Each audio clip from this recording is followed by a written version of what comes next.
은혜 받으실 하나님의 말씀은 룻기서 1장 1절로 2절입니다. 사사들이 치리하던 때에 그 땅에 흉년이 드니라. 유다 베들레헴의 한 사람이 그의 아내와 두 아들을 데리고 모압 지방에 가서 거류하였는데 그 사람의 이름은 엘리멜렉이요 그의 아내의 이름은 나오미요 그의 두 아들의 이름은 말론과 기럯이니 유다 베들레헴 에브라 사람들이었더라. 그들이 모압 지방에 들어가서 거기 살더니. 아멘. 오늘 첫 번째 말씀의 제목은 작은 자에게 은혜를 베푸시는 하나님. 작은 자에게 은혜를 베푸시는 하나님입니다. 성경의 이야기는 회복과 승리의 이야기가 참으로 많습니다. 역전의 이야기가 참 많지요. 성경 속에 나타난 인물들이 그렇습니다. 우상 숭배자였던 아브라함은 믿음의 조상이 되었죠. 사기꾼이었던 야곱은 이스라엘의 12지파의 아버지가 되었습니다. 또 노예로 끌려갔던 요셉은 애굽의 국무총리가 되었죠. 목동이었던 다윗은 이스라엘의 왕이 되었습니다. 포로로 끌려갔던 다니엘은 바벨론의 재상이 되었죠. 고아처럼 양받았던 에스더는 또 왕후가 되었습니다. 모르드게를 죽이려고 준비했던 하만의 장대에 오히려 하만이 매달려 죽게 된 것은 이 에스더의 이야기는 역전승의 이야기입니다. 자, 예수님이 말씀하신 부자와 나사로의 이야기를 한번 보십시오. 그것도 놀라운 역전의 이야기입니다. 하나님을 믿지 않았던 부자는 죽어 음부에 들어가고 가난했던 나사로는 죽어서 낙원에 들어갔습니다. 예수님의 십자가 사건 역시 대단한 역전승의 사건입니다. 어둠의 세력이 예수님을 쓰러뜨렸지만 예수님은 죽음의 권세를 이기고 부활하셨습니다. 예수님이 부활하시던 날 모든 것이 역전되었습니다. 여러분 기억하십시오. 하나님은 역전시키시는 하나님이십니다. 지금 내가 가지고 있는 문제가 해결되지 않았어요. 또 여전히 현실은 냉혹해요. 어렵고 힘들어서 때로는 고통의 강을 건너야 하고 침체의 늪을 건너야 하고 건강의 어려움을 겪기도 하고 물질의 어려움을 겪기도 하고 말할 수 없는 상처를 받고 가슴이 멍들어 잠을 잊어버릴 때도 여러분 하나님을 깊게 의지하면 하나님을 붙잡고 나아가면 하나님은 역전시키시고 합력의 선을 일으켜 주시는 줄로 믿습니다. 그렇기 때문에 신실하신 저와 여러분의 하나님은 역전승의 은혜를 베푸시고 또 회복과 승리의 은혜를 베푸시는 줄로 믿습니다. 우리가 힘들고 어려울 때 우리의 눈물을 닦아주시고 옆에 와서 어깨 위에 손을 얹어서 너는 내 자녀라 그리고 손 붙잡고 인도하시는 분이 우리 하나님이십니다. 그러므로 우리가 그런 하나님을 만나기 위해서는 하나님께서 우리에게 은혜를 베풀어 달라고 그리고 함께 달라고 붙잡고 이 새벽부터 기도해야 될 줄로 믿습니다. 룻기는 회복과 승리의 이야기입니다. 하나님이 절망 중에 있던 나오미와 룻에게 베푸신 회복과 승리의 이야기는 오늘을 살아가는 저와 여러분이 어떤 형편, 어떤 어려움, 어떤 상처가 있다 할지라도 하나님은 나를 치유하시고 회복하시고 승리하게 하시는구나. 이것을 룻기서에서 배울 수가 있습니다. 4장까지밖에 없지만 제가 12번을 말씀을 전할 때 제가 확신을 갖는 것은 저도 여러분도 룻기서를 파고들면 그 이야기가 오늘 나의 이야기고 내가 회복하고 승리할 수 있는 이야기가 담겨 있기에 우리 강동성전에 이 새벽에 오신 여러분 한 분 한 분부터 시작하여 모두가 회복과 승리가 임하길 주님의 이름으로 축복합니다. 남편을 잃은 룻은 좋은 남편을 만나 회복의 기쁨을 누리게 됩니다. 결국 나오미와 룻은 마라 같은 쓴물을 겪었지만 쓰디쓴 인생에서 단맛 나는 인생으로 바뀌어지지요. 그래서 모든 것이 하나님의 은혜입니다. 패배한 인생, 낙심하는 인생, 절망의 인생을 건져주시고 하나님은 이런 분이구나. 이거를 확실하게 느끼게 만듭니다. 자, 루키서는 이렇게도 볼 수 있습니다. 사랑의 이야기라고 볼 수도 있어요. 그 시어머니 한 사람과 며느리의 사랑 이야기라고 봅니다. 또 한 고귀한 남자와 여자의 사랑 이야기로도 볼 수 있습니다. 저와 여러분들이 예수님을 믿고 나갈 때 예수님과 하나님의 사랑 이야기가 펼쳐지잖아요. His story. 그러면 그분의 이야기가 스토리로 해서 역사가 된다면 저와 여러분들이 예수님을 믿고 하나님과 사랑, 예수님과 사랑 이야기가 시작이 되는 이것도 루키서에서 우리가 볼 수가 있습니다. 그러므로 사랑하는 여러분, 루키서 개관은 여기까지 이 정도로 말씀을 드리고요. 여기 속에서 살아계신 주님을 만나고 하나님이 베푸시는 은혜 속에 들어가서 하나님이 나를 얼마나 사랑하는구나. 그리고 그렇다면 내 앞에 이제 미래로 달려갈 때 성전 건축을 하고 통과하고 내 남은 인생길에 천국까지 들어갈 때 이것을 붙잡고 가야 되겠구나 하는 것을 루키서에서 만나고 또 치료받고 회복되고 승리가 임하길 주님의 이름으로 축복합니다. 작은 자를 돌보신 하나님은 은혜를 어떻게 우리에게 펼쳐갈까요? 첫째로 문제를 만났을 때 정면으로 문제에 대응하시길 바랍니다. 여러분 문제를 만났을 때 여러분은 어떻게 하시나요? 피하시나요? 아니면 정면으로 대응하시나요?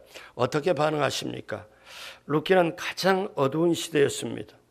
이 룻이 살았던 이 시대의 배경이 너무너무 어려운 시대. 어떠냐면 영적으로도 아주 혼돈된 시대입니다. 그러니까 오늘 보십시오.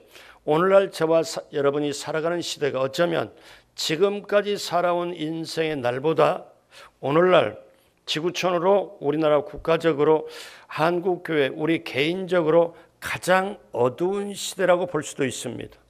루키가 살았던 시대가 그 시대가 가장 어려웠던 시대. 누가 통치했냐면 왕이 없고 사사들이 통치했습니다. 루키서 바로 앞에는 성경이 뭐가 있냐면 사사기가 있어요. 사사기 마지막에 어떻게 표현합니까? 자, 그 마지막 절 사사기 21장 25절 같이 하겠습니다. 그때 이스라엘의 왕이 없으므로 사람이 각기 자기 소견에 옳은 대로 행하였더라. 그러니까 그 시대에 사람마다 자기 마음대로 행하는 거예요. 자기 마음대로 옳다고 생각한 대로 그대로 행해요. 그러니까 시대가 너무너무 힘든 거죠. 어쩌면 오늘날 여러분 시대가 이렇게 혼돈되고 방황이 되고 힘들 때 확실한 방법이 있습니다. 제가 늘 강조하지만 변화되는 시대, 방황하는 시대에 완전히 승리하려면 뭐냐면 변치 않는 것을 붙잡으면 됩니다. 영원히 변치 않는 하나님, 영원히 변치 않는 하나님의 말씀 붙잡고 나가 영원히 흔들리지 않은 게 구원받은 주의 백성들인 줄로 믿습니다. 그렇기 때문에 루키의 이야기는 아주 어려운 시대, 사람이 자기 소견대로 옳은 시대, 그리고 사사기 시대는 동성애도 이런 것도 있었던 시대, 그렇기 때문에 굉장히 힘듭니다. 근데 루키의 이야기는 뭐부터 시작하냐면 흉년의 이야기부터 시작합니다. 루키서 1장 1절 사사들이 치리하던 때에 그 땅에 뭐가 드니라? 흉년이 드니라. 유다 베들레헴의 한 사람이 그의 아내와 그 두 아들을 데리고 모압 지방에 가서 거류하였는데, 자, 하나님이 이렇게 흉년을 보낸 걸 사람은 모릅니다. 여러분 보통 흉년을 맞이할 때 두 가지가 있습니다. 하나는 이스라엘 민족이 범죄할 때입니다. 또 하나는 범죄하지 않았지만 하나님이 훈련시키기 위하여 흉년을 보낼 때도 있습니다. 우리는 이 흉년에서 아무도 누구도 어떻습니까? 죄 받을 수가 없습니다. 경제가 굉장히 힘들다고 그러죠. 실제로 힘이 들잖아요. 자영업자가 얼마나 힘듭니까? 다 실직 당하면 얼마나 힘듭니까? 그런데 이렇게 힘든 게 경제뿐입니까? 그 앞에 정치가 잘 돼야 되고 그 앞에 하나님을 잘 믿고 따라야 되고 모든 것이 그렇게 돼야 되는데 하나님을 벗어나면 자, 경제 흉년이 왔다. 그러면 누구도 예외가 없습니다. 여러분, 비가 소나기가 딱 쏟아질 때 쟤는 착한 거니까 소나기가 내렸다가 이렇게 피해가고, 그 다음에 쟤는 안 착해 그래서 이쪽 소나기가 몰아서 그냥 딱, 이게 아니잖아요. 선한 사람이든 악한 사람이든 똑같이 소나기를 다 맞듯이, 비를 맞듯이, 또 햇빛이 비침을 받듯이 경제가 흉년이 되면 아무도 죄될 수가 없습니다. 근데 인생길 돌아보면 누구나 흉년을 겪지요. 어떤 분은 경제적인 흉년, 어떤 분은 인간관계의 흉년을 맞이할 때가 있고, 어떤 분은 질병이라는 흉년을 맞이할 때가 있고.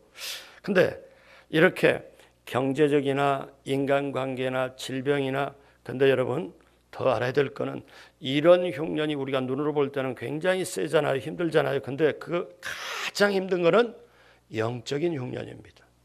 이걸 예수 믿는 그리스도인이 붙잡아야죠. 영적인 침체가 가장 힘든 겁니다. 자, 하나님을 사랑하고 뜨겁게 시작을 했는데, 봉사도 헌신도 했는데, 어느 때 보니까 내가 하나님의 사랑이 식어져 가는 거예요. 첫사랑을 잃어버리는 거예요. 성경 읽고 그렇게 좋았는데 봉사의 열정이 식어버립니다. 그런 영적인 흉년이 우리에게 찾아올 수 있지요. 자, 그러면 흉년의 때 너무 상심하지 마십시오. 왜냐하면 얼마든지 인생은 새롭게 태어날 수 있고 새롭게 시작할 수 있기 때문에 그렇습니다. 문제는 이렇게 흉년이 다가왔을 때 어떻게 내가 반응하느냐. 믿음이 적은 사람은 적은 대로, 믿음이 있는 사람은 있는 대로 반응하고, 내 신앙이 올바로 되면 신앙이 있는 대로 반응을 합니다. 그러니까 흉년이 다가오는 흉년이 문제가 아니라 그 흉년에 대응하는 나의 신앙의 자세가 문제죠. 우리가 이것을 붙잡게 되길. 자, 그래서 엘리멜렉과 나오미는 하나님이 축복한 베들레헴의 땅이라는 땅에 살았는데 베들레헴에 흉년이 와요. 눈으로 보는 흉년이 오니까 어떻게 먹고 살지 걱정이 됩니다. 근데 이 나오미의 남편이 믿음이 없어요. 그러니까 흉년이 찾아왔을 때 문제 바로 정면으로 하나님 앞에 직면하지 않고 도피를 해버립니다. 어떻게 도피를 합니까? 오늘 1장 2절 같이 하겠습니다. 그 사람의 이름은 엘리멜렉이요, 그의 아내의 이름은 나오미요, 그의 두 아들의 이름은 말론과 기련이니 유다 베들레헴의 에브라 사람들이었더라. 그들이 모압 지방에 들어가서 거기 살더니. 그러니까 흉년이 다가오니까 이제 베들레헴이라는 것은, 베들레헴은 무슨 뜻이냐면 떡집이라는 뜻입니다. 떡이라는 거예요. 그게 하나님의 은혜가 있다는 거죠. 그런데 거기에 하나님의 은혜로 오늘 우리가 살아가는데, 하나님의 긍휼을 위해 살아가는데, 하나님의 은혜와 긍휼을 주어서 살아가는데 잠시 어렵다고 하나님의 은혜와 긍휼을 떠나면 안 되잖아요. 이걸 말씀하고 있는 거예요. 그러니까 하나님의 은혜를 받고 긍휼함을 받고 구원받아 여기까지 왔는데 현실이 좀 어렵다고 그래서 신앙생활을 더디하고 그 다음에 거기서 삐져나가는 거는 절대 하나님이 원하지 않은 거예요. 그럴 때 우리가 어떻게 해요? 어려움이 다가오면 내가 좀 더 하나님 말씀 붙잡아야지, 좀 더 기도해야지, 좀 더 성령님의 인도함 받아야지, 주여 나를 용서하시고 내 앞에 길을 열어 주옵소서, 이렇게 정면으로 승부하고 가야 되는데 이 흉년이 왔을 때, 문제가 왔을 때 어떠냐면 피해버립니다. 도피합니다. 어디냐? 눈으로 볼 때 흉년이 아닌 곧 모압으로 가게 됩니다. 여러분, 인생의 문제는 도피함으로 해결되는 것이 아니지요. 그래서 우리는 알아야 됩니다. 자, 이들이 도피한 결과가 어떻게 됐을까요? 3절 4절에 나옵니다. 나오미의 남편 엘리멜렉이 죽고 나오미와 그 두 아들이 남았으며 그들은 모압 여자 중에서 그들의 아내를 맞이하였는데 하나의 이름은 오르바요, 하나의 이름은 루시더라. 그들이 거기서 거주한 지 10년쯤에 이제 모압 땅으로 신앙을 떠나가지고 현실을 위하고 먹고 살기 바쁘다고 그쪽으로 갔더니 남편 죽습니다. 나중에 어떻게 합니까? 두 아들이 죽습니다. 그래서 어떻게 5절에 보면은 말론과 기론 두 사람이 다 죽고 그 여인은 두 아들과 남편 뒤에 남았더라. 현실에 성공하려고 했는데, 승리하려고 했는데 영적인 걸 따르지 않고 하나님의 인도함을 따르지 않고 내 눈에 보기에 내 생각의 것을 따랐더니 남편 떠나고 두 아들 떠납니다. 이제 남는 것은 세 여자만 남았습니다. 나오미의 인생이 어떻게 될까요? 남편이 흉년 들어서 가자 그렇게 했을 때, 여러분, 그러므로 오늘 우리가 새벽에도 이렇게 나와서 말씀을 듣고 기도해야 되는 이유가, 우리가 이 세상은 원래 창세기 3장부터 예수님 다시 오실 때까지 이 세상은 원래 마귀가 활동하기 때문에 흉년도 올 때가 있고 문제가 올 때도 있고, 근데 흉년이든 문제든 그게 문제가 아니라, 신앙을 깨달으면 그게 문제가 아니라 어떤 상황, 어떤 조건, 어떤 형편에도 내가 믿음으로 신앙으로 반응하는 게 그게 제대로 되느냐 안 되느냐, 이게 문제인 줄로 알아요. 여러분, 이걸 깨달아야 돼요. 여러분, 욥을 기억해 보십시오. 욥이 하루아침에 그의 인생이 뒤집어져 버립니다. 죄를 짓지 않았어요. 그런데 경제적인 흉년이 오죠. 10자녀가 죽지요. 몸에 악창이 와서 창질과 같은 게 있어 고통이 당하오죠. 욥이 당한 고난은 까닭없는 고난입니다. 자, 그때 봤을 때 하나님은 안 계신 것 같아요. 침묵하는 것 같아요. 하나님이 그를 떠나신 것 같아요. 자, 그런데 욥에게는 인간관계의 흉년까지 찾아옵니다. 어떻게? 새 친구들이 멀리서 와서 위로한다고 하지만은 너가 뭔가 까닭이 있기 때문에, 정직하지 않기 때문에 이런 게 오지 않았냐? 욥의 속을 후벼 파지요. 그랬을 때도 욥은 어떻게 할 수가 없습니다. 근데 나중에 하나님이 나타나시, 언제? 폭풍 가운데 나타나십니다. 하나님이 인생의 극한 폭풍 가운데 하나님이 나타나셔서 욥에게, 자, 욥아, 폭풍을 타라. 인생의 폭풍을 타라. 그러면서 폭풍과 파도를 타는 사람이 되어라. 내가 분명히 살아있거든. 그리고 너를 지켜보고 있거든. 그리고 너와 함께 하거든. 나중에 욥이 그걸 깨닫습니다. 그리고 욥이 그런 어려움을 다 겪고 난 다음에, 예전에는 내가 하나님을 내가 귀로 듣는 약한 차원이었지만 이제는 하나님을 눈으로 봅니다. 그렇게 하나님과 함께 죽었다 깨나도 하나님을 떠날 수 없는 믿음의 고백을 하는 그 차원. 그렇기 때문에 그냥 오는 게 아니고 인생의 폭풍과 찾아올 때 약해지지 마시고, 연약해지지 마시고, 넘어지거나 자빠지지 마시고, 하나님 붙잡고 정면으로 말씀, 기도, 성령 붙잡고 나아가게 되시길 주님의 이름으로 축복합니다. 둘째로, 지혜로운 선택으로 미래를 여시길 바랍니다. 여러분, 인생은 선택에 의해서 만들어집니다. 좋은 선택은 미래를 만들어가죠. 우리는, 한국 사람은 그걸 기억하고 있을지 몰라요. 하도 예전에 선전해서 순간의 선택이, 여러분 이렇게 다 잘 알고 계세요. 10년을 좌우한다. 어느 전자제품 회사에서 이걸 선택하면 그러니까 오죽 PR을 했으면 다 알잖아요. 근데 우리 예수 믿는 사람은 그걸 뛰어넘어야 돼요. 세상에는 그렇게 기억한다 할지라도 같이 한번 해볼까요? 순간의 선택이 영혼을 좌우합니다. 아멘. 그러니까 내가 예수님을 선택할 때 영혼까지 좌우하는데 그게 얼마나 큰 겁니까? 룻기는 선택의 책임을 우리에게 가르쳐 줍니다. 나오미의 남편은 흉년의 때에 베들레헴을 떠나 모압 지방으로 내려갈 걸 선택해요.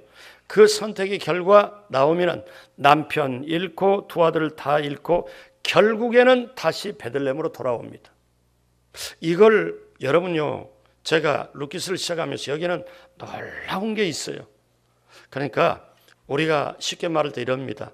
이렇게 신앙생활하다가 조금 어려움이 있든 없든 어떤 때 삐져나갑니다. 그러면 우리 너 맞고 들어올래? 아니면 안 맞고 들어올래? 제가 이게 꼭 보다 보면 옛날 생각이 나요.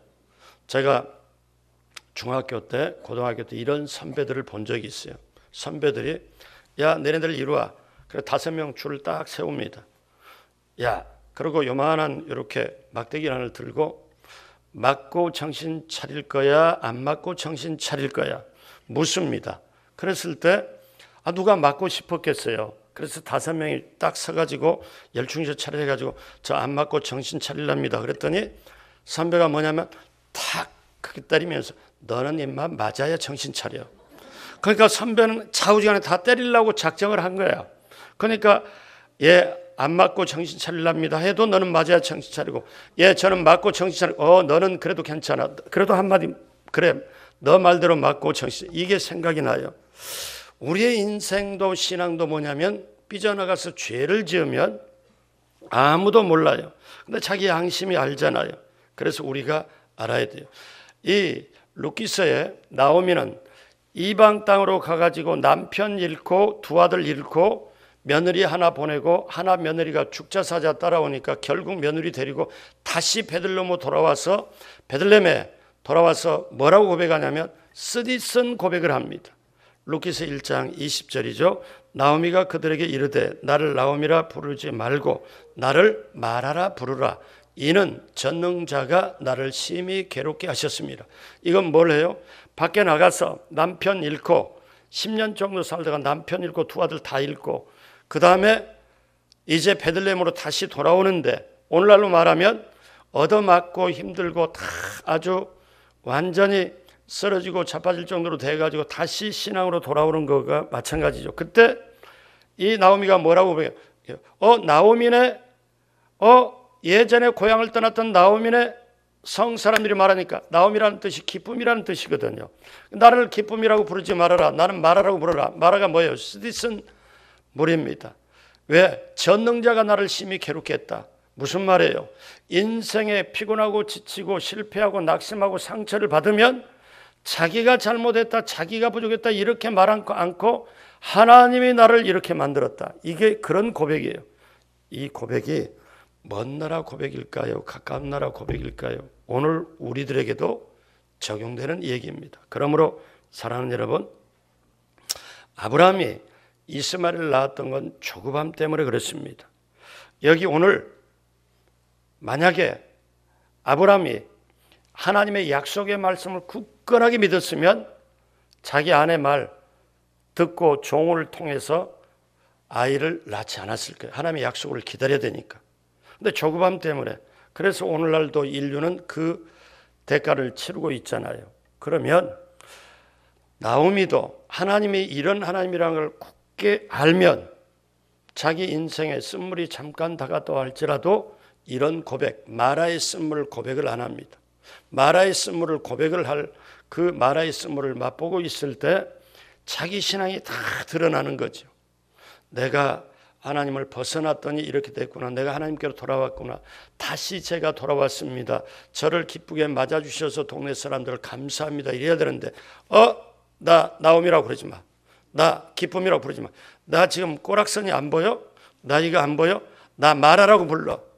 여러분 이게 상처받은 사람, 옆에 삐져나간 사람, 그리고 형편과 처지가 너무 힘들 때 하나님이 없네? 하나님이 침묵지키네? 하나님이 나를 버렸네? 이렇게 생각할 수 있다는 거죠. 여러분 그렇기 때문에 이게 저와 여러분들의 고백일수요. 마지막 세 번째, 역전시키시고 회복시키는 하나님을 전적으로 의지하길 바랍니다. 사랑하는 여러분, 룻기서를 통해서 만나는 하나님은 우리의 실수, 우리의 나약함, 그러니까 그런 중에서도 하나님은 버리지 않고 만나주세요. 나오미가 그렇게 남편 따라서 한번 그때 당시 옛날 시대에 남편 잃고 두 아들 잃어버리고 남자가 없을 때 여자는 사는 게 아닙니다. 그런데요, 이 나오미를 하나님이 버리지 않고 나오미에게 다가와서 나오미에게 통하여 역사를 하시는데 그의 며느리 룻을 통하여 역사를 합니다. 그런데 그때 나중에 룻기서 4장까지 보면 놀라운 드라마. 저는요 룻기서를 보면서 제가 방송국장을 2번이나 해봤는데 드라마를 한번 만들고 싶은데 마지막에 해피엔딩이 이런 끝에 이런 축복이 없어요. 여러분 이거를 찾아갈 수 있다면, 이거를 오늘을 사는 저와 여러분들이 붙잡고 나아갈 수 있다면 여러분 어떻습니까? 반드시 회복이 있고 승리가 임할 줄로 믿습니다.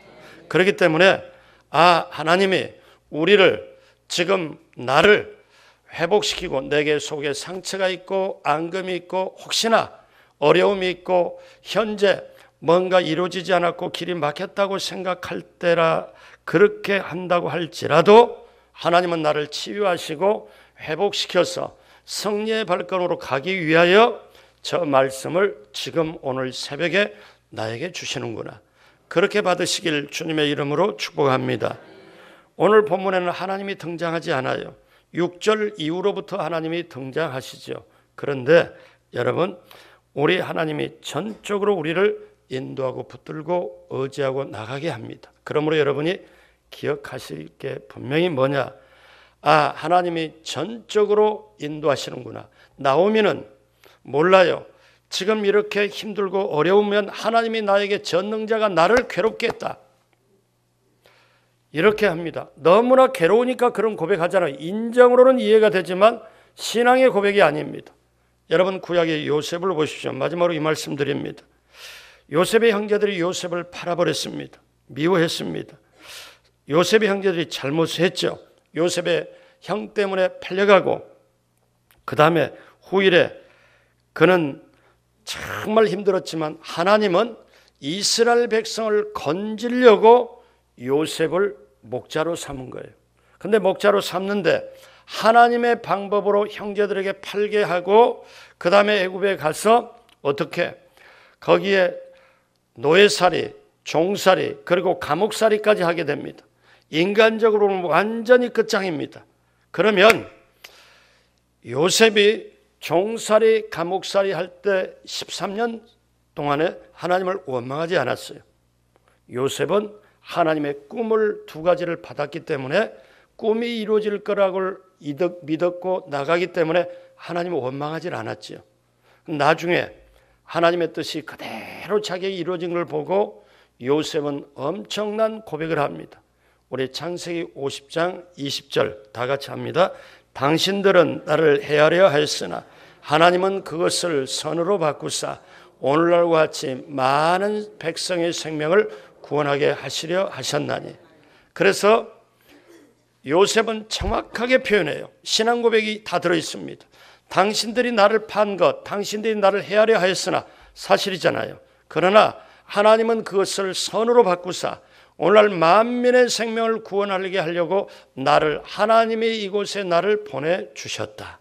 여러분, 이것이 오늘 저와 여러분들의 신앙 고백이 되어야 될 줄로 믿습니다. 그렇기 때문에 이제 여러분들이 꼭 아셔야 될 것은 작은 자, 나에게 은혜를 베풀어 주신 하나님은 어떤 하나님이시냐? 그 하나님은 정말 내가 모든 상처, 고통까지도 다 안아가지고 나를 치유하고 회복하고 승리하게 하시는 하나님이시다. 그 하나님을 만나시길, 그 하나님이 옆에 계신 걸 확실하게 느끼시길 주님의 이름으로 축복합니다. 그러므로 문제가 있을 때 말씀, 기도, 성령으로 정면으로 직면하시고 그 다음에 정말 하나님은 우리에게 지혜로운 선택으로 하도록 인도하시니까 선택은 책임에 따름으로 믿음으로 신앙으로 선택을 하시고 어떤 순간에도 역전시키고 회복시켜 주시는 하나님을 믿고 의지하며 나가게 되시길, 그래야 우리 앞에 놀라운 축복이 펼쳐질 걸 반드시 기대하고 내 인생의 가장 좋은 날은 아직까지 오지 않았다. 내 인생의 가장 축복의 날 좋은 날은 앞으로 분명히 온다. 그리고 나를 통해서 내 자녀를 통해서라도 온다. 믿고 나아가게 되시길 주님의 이름으로 축복합니다. 기도하겠습니다. 하나님 아버지 감사합니다. 하나님 아버지 감사합니다.